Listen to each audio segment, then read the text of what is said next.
आपकी आइज़ का कलर किस पर गया, माँ पर या पापा पर? हाइट, स्किन कलर और हेयर कौन डिसाइड करता है? क्यों एक फैमिली के सभी बच्चे एक जैसे हैं? Welcome to the most powerful chapter of class 12th biology, principle of inheritance and variations. ये वही चैप्टर है जो बताएगा कि ट्रेड्स एक जनरेशन से दूसरे जनरेशन में ट्रांसफर कैसे होते हैं, डोमिनेंट और रिसेसिव जीन्स क्या होती है, मेंडल को फादर ऑफ जेनेटिक्स क्यों कहा है, और क्या बिना वेरिएशन के इवोल्यूशन पॉसिबल है। यही चैप्टर आपको आपके आइडेंटिटी की तो आइए स्टार्ट करते हैं। Principal of inheritance and variations. ये जिस साइंस की जिस ब्रांच के अंदर इसकी स्टडी की जाती है वो क्या कहलाता है, जेनेटिक्स। तो जेनेटिक साइंस है। जेनेटिक साइंस के अंदर हम बेसिकली दो चीज़ों पे स्टडी करते हैं। एक हो गया इनहेरिटेंस, जिसे हिंदी में वंशागति कहते हैं। दूसरा होता है वेरिएशंस या विविधता, जो एक जनरेशन से दूसरे जनरेशन में जाती है। इसका मतलब एक जनरेशन से दूसरे जनरेशन में जो कैरेक्टर ट्रांसफ़र होते हैं वो सारे कैरेक्टर सेम होते हैं? सेम नहीं, कुछ कैरेक्टर सिमिलर होते हैं पर कुछ डिफरेंस होते हैं। ये सारी चीज़ें यहीं पर स्टडी की जाती है वेरिएशंस। तो इस जेनेटिक्स का जो मूल आधार है, जो बेसिस है, मेन बेसिस जो है जेनेटिक्स का, वो क्या है? इनहेरिटेंस ही है।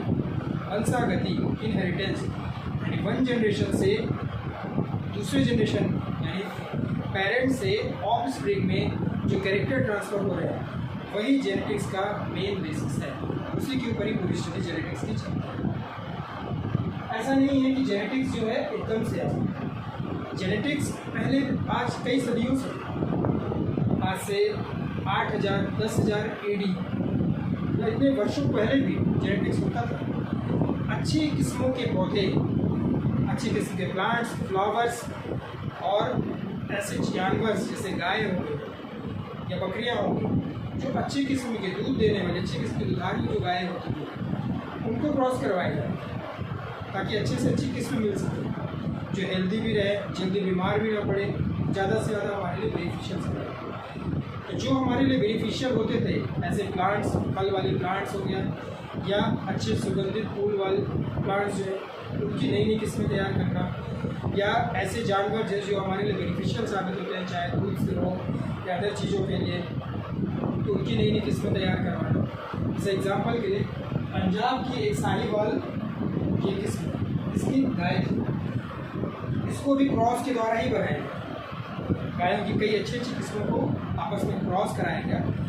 उस क्रॉस के द्वारा ज़्यादा दूध देने वाली गाय पाई गई, जिसे क्या कहा गया, नाम दिया गया पंजाब साहिवाल। जैसे स्पेशल रूप से पंजाब में ही पाई जाती है, इसलिए इसके नाम में पंजाब को जोड़ा है, साहिवाल किस्म की गाय। ठीक है। तो बाद में मॉडर्न साइंस में इस एक साइंटिस्ट हुए मेंडल ने अपना एक लॉ लेके आया, कहा जाता है Mendel's law of inheritance. Mendel's ने क्या किया था, 7 साल तक स्टडी किया, 1856 से 1863। ये कोई इतना विशेष याद करने वाली चीज़ नहीं है। उन्होंने इस पर स्टडी किया था, मटर के प्लांट पर, यानी पीस प्लांट जो है उसके ऊपर स्टडी किया। अब उसने क्या किया, 2 टाइप की चीज़ें उसने अपने प्रयोग में लाई। पहले क्या कराया, सेल्फ पॉलिनेशन कराया। दूसरा क्या कराया उसने, क्रॉस पॉलिनेशन। ठीक है। मटर का जो प्लांट था, पीस का प्लांट था, उसमें उसने सेल्फ पॉलिनेशन भी कराया और आर्टिफिशियल पॉलिनेशन, जिसे कहते हैं क्रॉस पॉलिनेशन।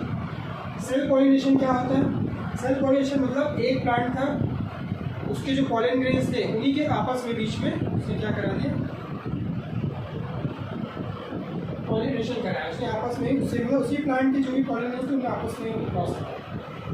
दूसरा क्या था, परपरागण, आर्टिफिशियल पॉलिनेशन। उसमें क्या किया था, 2 अलग अलग प्लांट थे, उन प्लांट के बीच में क्रॉस करा दिया। 2 अच्छी किस्म के प्लांट लिया गया, उनके बीच में क्रॉस करा दिया, देखने के लिए कि कौन कौन से कैरेक्टर, आखिर ये सब माथापच्ची क्यों किया गया। मेन ये देखना चाह रहे थे कि आखिर जनरेशन टू जनरेशन जो कैरेक्टर ट्रांसफर होते हैं तो किस प्रकार से होते हैं। अगर सेल्फ पॉलिनेशन कराया गया तो कैसे कैरेक्टर ट्रांसफर होते हैं, और क्रॉस पॉलिनेशन कराया गया तो कैसे कैरेक्टर ट्रांसफर होते हैं। मेन उनको देखना यही तो अब उन्होंने इसके लिए क्या किया था, जो मटर के प्लांट लिए उसको 7 कैटेगरी में बांटा, यानी 7 कैटेगरी के बेस पे उन्होंने अपने 7 प्रयोग किए। पहला उन्होंने क्या किया, सीड का सेप। कई बार एग्जाम में ये भी 7 कैरेक्टर पूछ लिए जाते हैं कि इनमें से कौन कौन सी कैटेगरी के बेस पे उन्होंने अपने स्टडी की। इससे बेंडल तो सीड का सेप देखा, बीज जो थे कुछ गोल बीज लिए, कुछ रिंकल वाले बीज। इनका आपस में क्या करा है, आपस में क्रॉस करा। डोमिनेंट ट्रेट होता है राउंड, रिसेसिव ट्रेट होता है रिंकल, तो दोनों के बीच में क्रॉस कराया। सीड का शेप लिया, सीड का कलर लिया, एक येलो कलर के शीड लिया, ग्रीन कलर के शीड लिया। फिर ऐसे फ्लावर का कलर लिया, एक वायलेट कलर का फ्लावर था, एक वाइट कलर का फ्लावर था, उनके बीच में भी क्रॉस कराया। पॉट शेप लिया, यानी फली, मटर की जो फली होती है, मटर की फली का शेप कैसा है, एक फूला हुआ था, दूसरा कॉन्स्टिक चिपका हुआ, पिचका हुआ। फिर पॉट का कलर, फली का कलर, ग्रीन कलर के वाले जो प्लांट थे जिनका फली का कलर ग्रीन था, और एक येलो कलर की फली के प्लांट जो कलर वाले प्लांट उनको आपस में क्रॉस कराया। फ्लावर की पोजीशन, ऐसे प्लांट जिनमें फ्लावर की पोजीशन एक्सियल थी और ऐसे प्लांट जिनमें फ्लावर की पोजीशन टर्मिनल थी, उनके बीच क्रॉस कराया। स्टेम की हाइट, कुछ स्टेम लंबे हाइट वाले जो लंबे तने वाले जो प्लांट थे उनमें, और छोटे तने वाले छोटे स्टेम वाले जो प्लांट थे उनमें आपस में क्रॉस कराया। इसने इतनी मेहनत की, तो अब जानते हैं इस मेहनत के बाद आखिर रिजल्ट क्या है। तो एक थ्योरी दी गई, 1 जीन इनहेरिटेंस। ठीक है, 1 जीन इनहेरिटेंस। अब एक एग्जांपल हम लेके चलते हैं, tall and dwarf plant of peas hybridisation. जो लंबे और छोटे कद वाले प्लांट थे इसके मटर के पीस, उनका आपस में क्या कराया गया, हाइब्रिडाइजेशन। तो क्या रिजल्ट निकला, टॉल और डॉर्फ के बीच में क्रॉस कराया गया, F1 जनरेशन आई। F1 जनरेशन को फेरियल प्रोग्रेसिव कहा जाता है। F1 जनरेशन जो आया उसने क्या देखा कि F1 जनरेशन में केवल एक ही कैरेक्टर सामने आया। जितने भी प्लांट हुए ये क्या है, लंबे प्लांट है। ठीक है, अच्छा इसमें एक ये भी कंफ्यूजन हो जाता है कई बार लोगों को कि यार F1 जनरेशन में जो डोमिनेंट कैरेक्टर है, डोमिनेंट ट्रेट आती है, इसी मैंने दिखाया था ना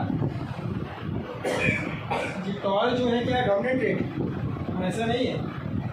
उसके रिजल्ट में ये चीज़ निकली थी कि F1 जनरेशन में केवल एक ही कैरेक्टर है, मतलब जो प्लांट हुए वो सारे कैसे के कैसे थे, एक ही कैरेक्टर वाले थे, यानी लंबे ही प्लांट निकले उसके इसमें प्रयोग।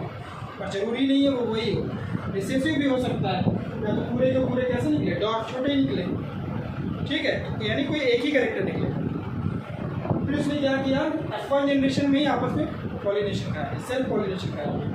यहाँ पे आपको बताया आपस में ही क्रॉस कराया उसी प्लांट। तो क्या जनरेशन आया, F2 जनरेशन। अब जब F2 जनरेशन आया तब आपको क्या दिख रहा है, यानी F1 जनरेशन में क्या थे, जैसे यहाँ पे लंबे प्लांट आए तो लंबे यानी टॉल प्लांट को ही आपस में क्या करा दिया, पॉलिनेशन कराया। टॉल को आपस में पॉलिनेशन कराने के बाद में क्या है, F2 जनरेशन। तो जब लंबे पौधों में कराया तो यही लगेगा सारे पौधे तो लंबे ही आएंगे, लेकिन ऐसा नहीं था।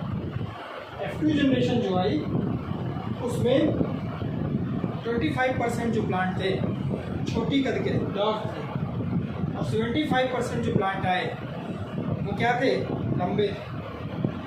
प्लांट है मतलब इनका बीज आया, फिर बीज को उसने क्या किया, द्रोणा करा, फिर बीज बड़े हुए तो फिर प्लांट को उन्होंने स्टडी शुरू किया कि उस वो जो बीज आया तो बीज से 25% छोटे प्लांट आए और 75% बड़े पौधे। ठीक है, यानी ये रेशियो क्या है, 25% है 75% है, यानी रेशियो है 3:1। ये आपको ध्यान रखना, ये एग्जाम पॉइंट ऑफ व्यू से बहुत इंपॉर्टेंट होता है। F2 जनरेशन में जो प्लांट आते हैं बनते हैं, रेशियो क्या चलता है, 3:1। ठीक है, यानी ये क्या आएगा, 1/4, 25% है, 25% क्या कहलाएगा, 1/4, और 75% क्या कहलाएगा, 3/4। तो ये एग्जाम में अक्सर क्वेश्चन पूछता है, अलग अलग तरीक़ों से फ्रेमिंग करता है। ये नहीं पूछेगा, जो एग्ज़ाम क्वेश्चन की फ्रेमिंग करता है उसमें ऐसे ही इशारों से ही आगे की बात करी जाती है। ये बस आपको बेसिक से ये ध्यान रखना है 3, 4 75%, 1, 4 25%। F2 जनरेशन में दोनों प्लांट मिलते हैं। जो डोमिनेंट रेट वाले हैं, एरिटॉल का डोमिनेंट रेट वो क्या मिले 75%, और जो रिसेसिव ट्रेट वाले थे क्या मिले 25%। ये 75%, ये 25%। ठीक है। अच्छा, जो F1 जनरेशन में आए थे प्लांटिस टाइप जैसे टॉल आए थे, इसके F2 जनरेशन में 75% में टॉल ही है। सपोज यहाँ पे अगर कैसे रहते डॉर्फ रहते तो 75% कैसे आते हैं डॉर्फ ही। तो ये बेसिकली ये चीज़ दिमाग में अच्छे से क्लियर होनी चाहिए। अगर यहाँ 75% दिखा रहा है तो टॉल है, इसका मतलब है कि F1 जनरेशन में जो प्लांट आए थे क्या थे टॉल थे। ठीक है। तो उन्होंने एक रिजल्ट निकाला कि पेरेंट से ऑफ स्प्रिंग में कुछ तो भी कैरेक्टर है ऐसा जो ट्रांसफर होता है किसके थ्रू, गैमेट्स के थ्रू। तो उन्होंने उसको क्या नाम दे दिया था, फैक्टर नाम दे दिया। कोई ऐसा फैक्टर है जो एक पीढ़ी से दूसरी पीढ़ी में लगातार ट्रांसफर होता है और उनके अंदर कैरेक्टर को शो करता है। कभी कभी कैरेक्टर सेम रहते हैं, कभी कुछ कुछ कैरेक्टर्स में डिफरेंस भी आता है। बाद में इसी फैक्टर को क्या कहा गया, जीन।